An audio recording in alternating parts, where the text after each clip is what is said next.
Sampling distribution of variances के ऊपर हम बात कर रहे थे और अब हम मतलब इस प्रॉब्लम को जो है इस तरीके से सॉल्व करेंगे कि इसमें जो हम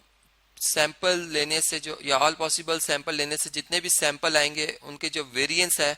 उसके लिए जो मैं फार्मूला यूज करूंगा वो होगा sum of x difference x bar whole square divided by n, यानी एक बाइस्ड एस्टिमेटर का जो फार्मूला है वेरिएंस का वो मैं यहाँ पे यूज करूंगा। ठीक है, मैं एक दफा प्रॉब्लम को दोबारा रीड कर देता हूँ कि एक जार है जिसके अंदर 3 टाइप्स की स्मॉल डिस्क अवेलेबल है। ठीक है, यानी जैसे आप समझ रहे हैं डिस्क 1, डिस्क 2, डिस्क 3। ठीक है,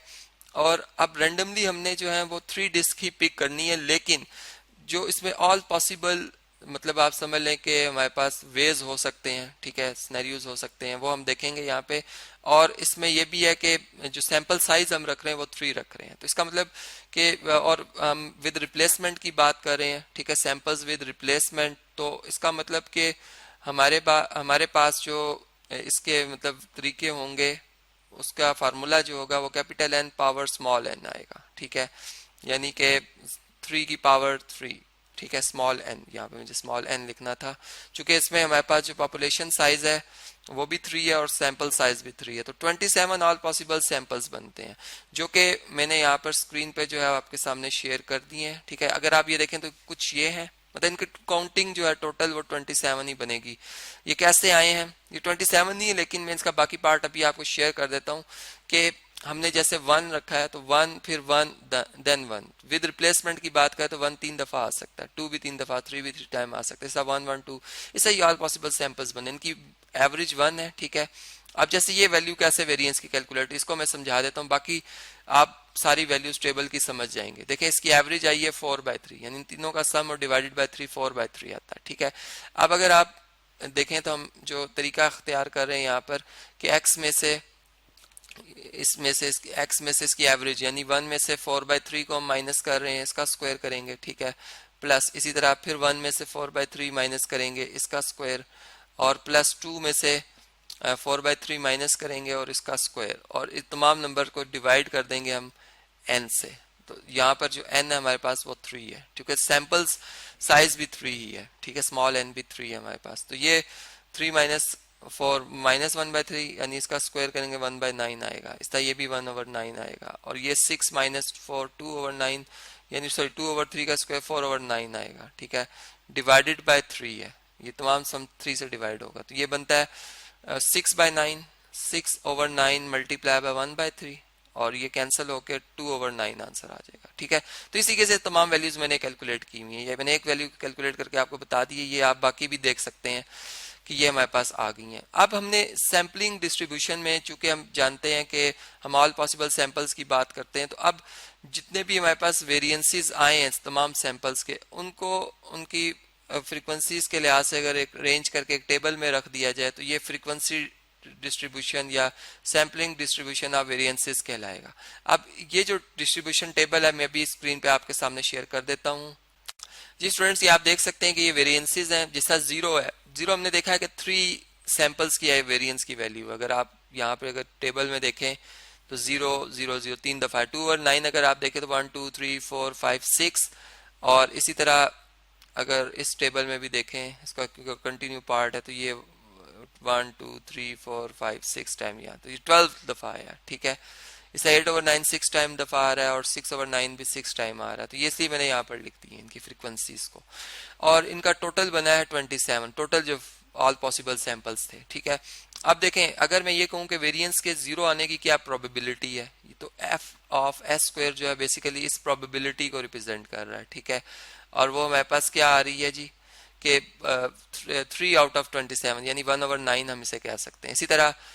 12/27 ये 2/9 की प्रोबेबिलिटी है, ऐसा 6/27 ये 8/9 की, तो ये इनकी प्रोबेबिलिटीज लिखी हुई। अगर इनकी इस नंबर को स्क्वायर को इसकी प्रोबेबिलिटी से मल्टीप्लाई कर दिया जाए और सम कर दिया जाए,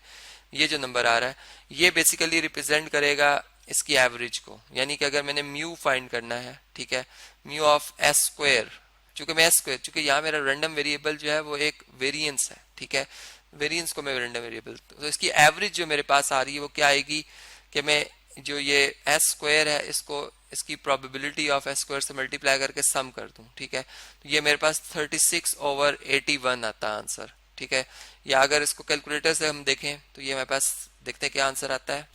जी स्टूडेंट्स, ये आप देख सकते हैं 36 डिवाइडेड बाय 81, तो ये आंसर हमारा आ रहा है 0.4444 एंड सो ऑन, ठीक है।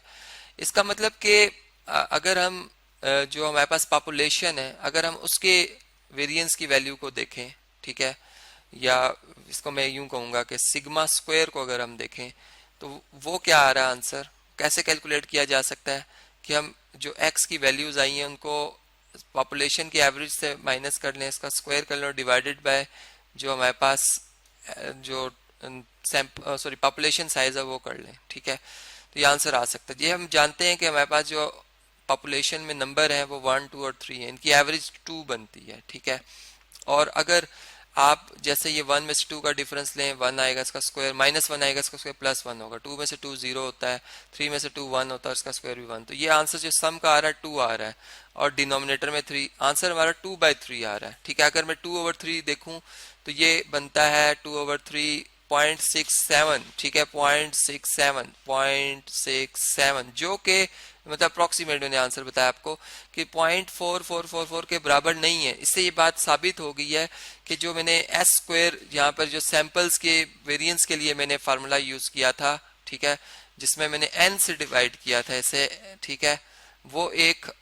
बाइस्ड एस्टिमेटर है, जबकि n-1 जो था वो अनबाइस्ड एस्टिमेटर था। उसमें एवरेज जब मैंने ली थी तमाम सैंपल्स के वेरिएंस की एवरेज ली थी तो वो वही आई थी जो कि पॉपुलेशन के वेरिएंस की वैल्यू थी, ठीक है।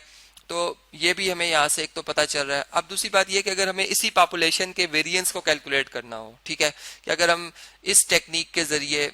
अगर हम वेरिएंसेस निकालते हैं, ठीक है, या जो इससे पहले मैंने एक अनबाइस्ड इस टेक्निक से जो मैंने यहाँ पर लिखी थी, ये तो हमारा फार्मूला है पॉपुलेशन के वेरिएंस का, ये टेक्निक जो हमने यूज किया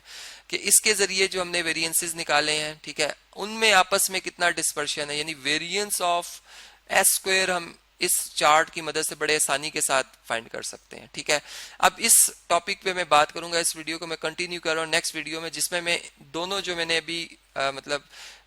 जो फार्मूलाज यूज किए हैं, एक में मैंने n-1 से डिवाइड किया था इस सम को, ठीक है, और एक में मैंने n से किया था। अब हम देखेंगे इन दोनों में से ज्यादा प्रिसाइज कौन सा एस्टिमेटर है, ये इस बात को हम नेक्स्ट वीडियो में चेक करेंगे। अब